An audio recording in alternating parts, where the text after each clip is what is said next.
Ashama akkam jirtu fayyaa keessanii nagaa keessanii an nagaa kooti hin nagaa keenya baay'isee immoo waaqayyoo maqaan isaa ulfaatu gaafan kaameraa nan hojjedha jedhee kaameraa ibsu na wajjin ta'eera gargaarsa abbummaa kee dinni goos kufeera ulfaatu maqaan kee jedhu keessa koo deddeebi'ee warroonni faarfannaa dhaggeeffachuu jaalatan faarfannaa kana dhaggeeffadha.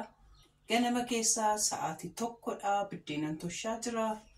Maaliif akka faarfannaan kun immoo keessa koo dhufe hin beeku. Kanaaf nama tokkoof ergaa ta'uu danda'a. Kanaafiyyuu fudhadhaatii dhaggeeffadhaan siniin jedha.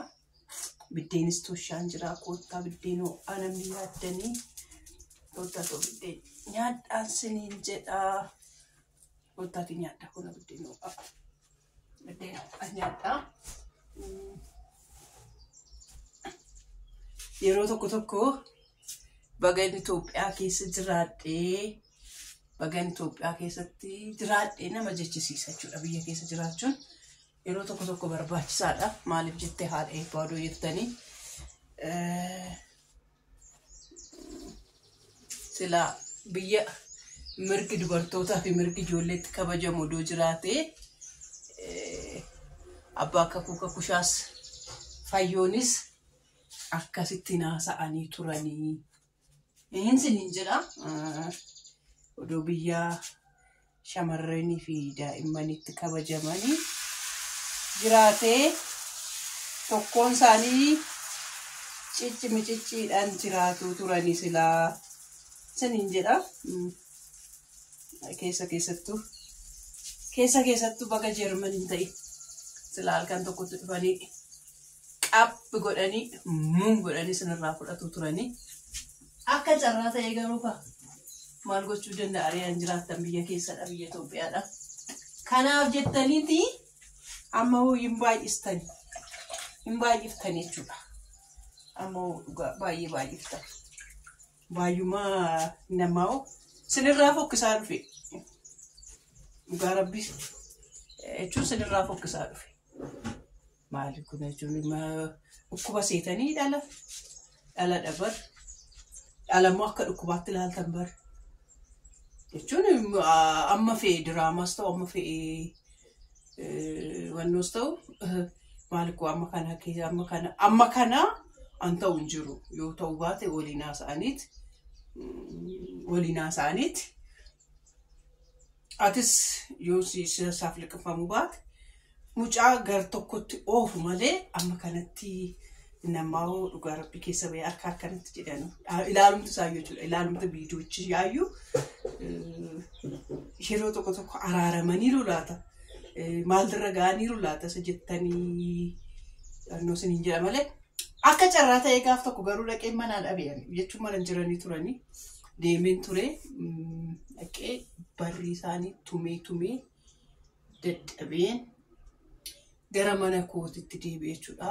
Dhiyoo kana naannoo sanii mucaan akka eebbuu boqottee ture jechuudha. Mucaan baay'eetti dadhabee mucaan baay'ee gadduuf tokko naannoo akkooyyee baccee beeta kiristaanii abboo sanitti awwaallee turre gaafa warra du'aarraa deebi'u itti qomeestee ganas ga'ee maalfan ittiin goru jedhee itti goree sanuu hiriyaa kufaana itti goree maaliifi hiriyaa kufaana itti kaana jedhee itti goree barri isaanii tumnee dadhabne gara mana keenyaatti deebinee galleen siniin jedha. Eenyu maqaan ishee hayyuu koo baay'ee koomantii ishiin naa kennitu dhugaa rabbii viidiyoo keessaa viidiyoo oroo yuutuubiin sheerii naa gootu baay'een itti gammada. Dhugaa rabbii maaliif akka ta'e beeku baay'een itti gammada. Koomantii keessaa immoo koomantii yoo naa rabsuu barbaaddellee balleessaa koo keessatti ilaaltee hubattee natti himti waan ta'eef koomantii ayyaantu wayiinimmoo ayyaalnesh baay'ee dubbisuun jaaladha. Dhugaa rabbii.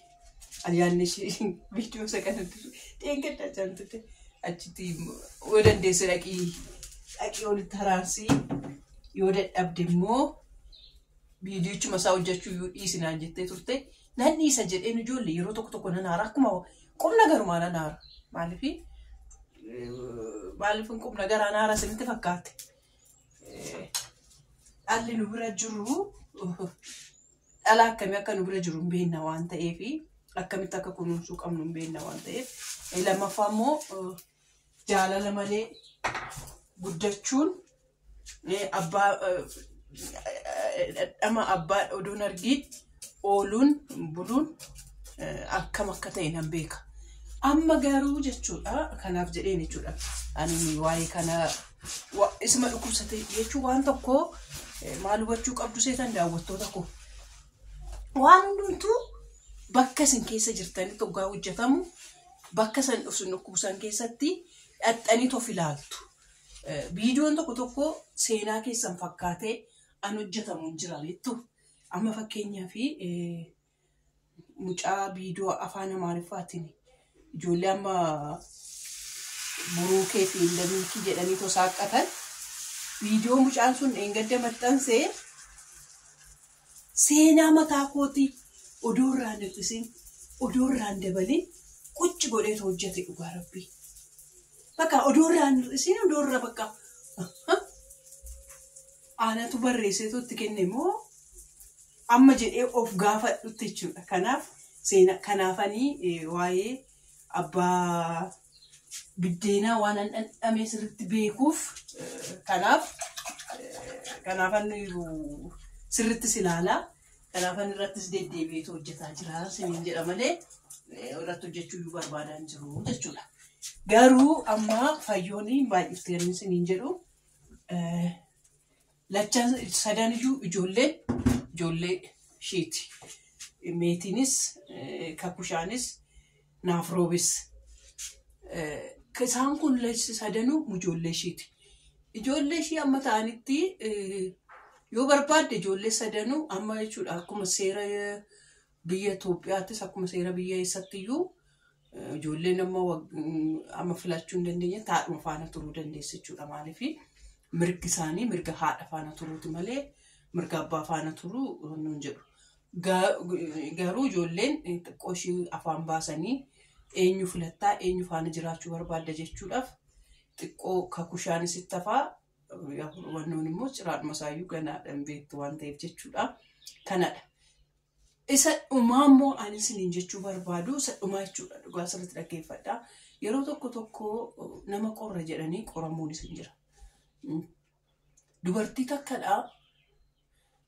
qabatamaa seenaa qabatamaa as dhiyoo isinitti himachuudha kana keessa waan dhugaan hin baate mitiire gibbiin ani kireeffadhee turu haati manaa namicha qortee ilaaluudhaaf jetteet ijoollee dhiiraa lama itti gatteetu baateetu deemti gaafa itti gatteetu baateetu deemtu aniyyuu ani barbaadu kana miti jedhee jechuudha ijoollee isaa lachanu namni itti hubate asiinuu jedhama achiinuu jedhama tokkoffaan ishiitu itti gateetu bade waan ta'eef namni ishiitti murteesse malee isatti murteesse hin jiru ijoollee san akka kuno har'a waggaa meeqadha aniyyuu asitti waggaa 8 gangalee asitti waggaa 8 asitti waggaa 8 achitti waggaa 4 wajjin turre waggaa gubbisanitti dhufanii seenanii waggaa 4 4 fi 8 waggaa 12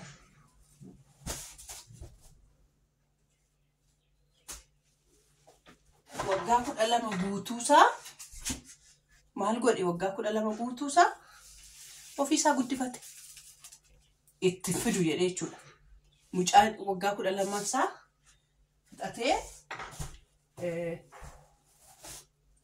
tokko yuunivarsiitii galee fi hawaasa yuunivarsiitii eebbifamee bahee tokko immoo barana galee waggaa 2ffaa isaa barataa jira ijoollee san guddisee jechuudha ishiin ijoollee xixiqqootti gatteetu deemteedha mucaan inni tokko kutaa waggaa 2 an tokko immoo waggaa 4 gaafa ishiin itti gattee bakka barbaadu itti turraa deemtu namichi amma har'aatti jechuudha amma kanatti haadha biddeenaatti fidu jedhee ofiisaa waxii waxaataa ofiisaa wannoo jedhaa biddeen kana kontiraata fuudhee fi siifto ishinallee naan lakki isin gaaf tokko nallee dhiiftaniiti narraa deemtu kontiraatuma koonaa wayya jedheeti waxii ofiisaatti hojjeta waan hundumaa ofiisaatti godha as saarisii as aqaaqii kan hojjeta deddeebi'ee jechuudha. Mana achitti kireeffatee ijoollicha san guddiseera. Garuu isheen hiqqiyyattee boosse. Maal odoon itti hafee jiraatee? Maal odoon itti hafee jiraatee? Maaloon kana gochuu baadhettee? Maaliif inni bakka ijoollitti guddisuu hin dandeessu naan jette seete miti? Guddisuu hin danda'a kunoo jettee namichi ijoollee dhiiraa sanuu ijoollee baay'ee ijoolleen dhiiraa guddisuu baay'ee namatti cimu beekta miti? Beektu ijoollee dhiiraa sana guddisee ofiisaan qaxxalaxxi godhee ensiniin jedha inni tokko gubbaa maal godhu isa waggaa inni su waggaa afurii mana barumsaa oolaa mana barumsaatti keessataa ishii waggaa lama deekerii gashate deekeriidhaa galgala waggaa hojii dhaboo fudhatee ba'a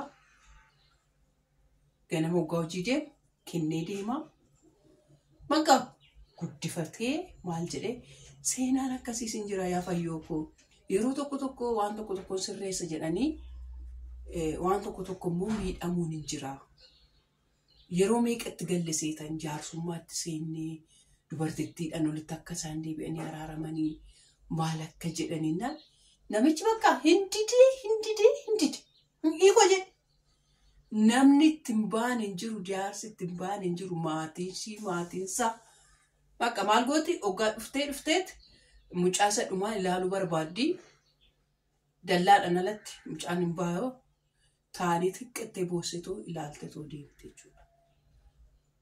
Kanaaf yeroo tokko waan akkasiis hin jira waan ta'eef bakka singaa kanuma irratti dhaabdanii barris immoo bara haaraadha miti bara haaraa dhufaa jiru kanadha. Isarratti waa gadi buuftanii qaamni sadaffaan jidduu seenuu gaa'ela jidduu seenuu ani baay'een jaaladhu. Dhugaa waaqa jiraatan qaamni sadaffaan gaa'ela koo gidduu akka inni seenuu sin barbaadu seensisuu sin barbaadu.